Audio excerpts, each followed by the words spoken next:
Donc là nous sommes le 27 mai 2020, aux alentours de 16h50, il doit faire dans les 20-22 degrés, il fait donc très beau. L'air est donc assez sec. Voilà donc en gros 48 heures que l'agriculteur est passé faucher l'herbe haute du près de chez moi. 24 heures plus tard, il était revenu sur place pour faire les enlins, mais j'ai loupé ce moment et du coup je n'ai pas de vidéo à vous montrer sur le sujet.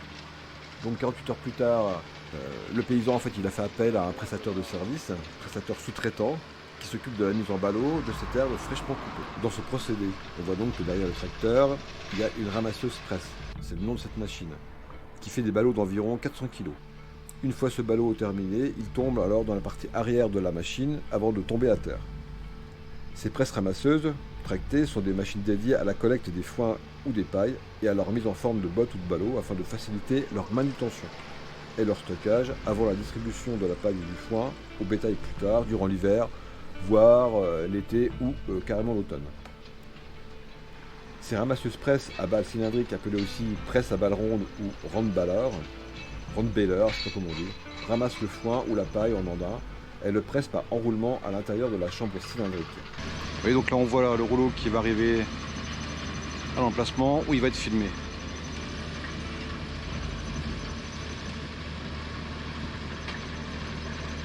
Voilà, donc il y a là une protection qui se lève, le rouleau qui sort. Et le tracteur peut reprendre sa route.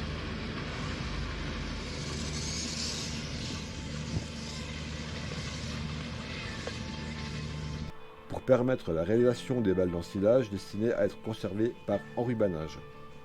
Ce liage des balles cylindriques est réalisé par enroulement de ficelle ou d'un filet. Le ramasseur fonctionne à la manière d'un râteau rotatif qui soulève le fourrage en andin sur le sol et l'élève vers les organes internes de la presse.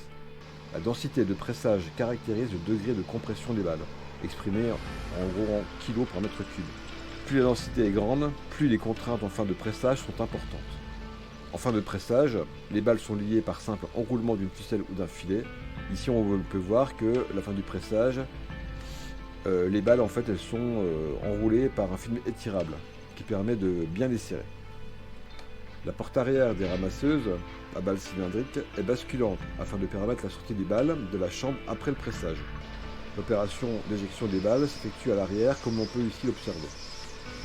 La mise en place d'un film étirable augmente l'étanchéité à l'eau et à l'air, l'apparition des moisissures est retardée et la qualité nutritive du fourrage est alors préservée. L'appétence des bovins est alors accentuée sur ce type de fourrage. Donc ce qui est important aussi ici, c'est la couleur du film étirable qu'on appose sur les ballots.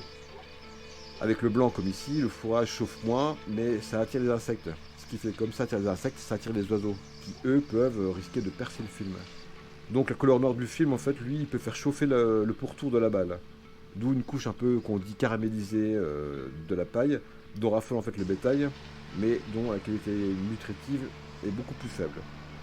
Et en fait une couleur soit vert foncé, soit vert clair, qui est en fait un bon compromis entre une bonne conservation et aussi une meilleure intégration dans le paysage, ce qui est en fait relativement important quand même dans certains endroits. Donc là il recharge les films plastiques pour enrouler les rouleaux de foin. Juste à la fin du tournage, le conducteur du tracteur en fait descend et je suis parti discuter avec lui, d'où toutes les informations que je vais vous transmettre. Merci donc au conducteur de m'avoir laissé le filmer, de m'avoir filé toutes ces informations. Et je vous mets aussi en lien une vidéo de ce même pré. J'avais tourné donc cette mise en ballot de l'herbe séchée, mais j'avais tourné en drone. Donc je vous mets le lien si vous voulez voir.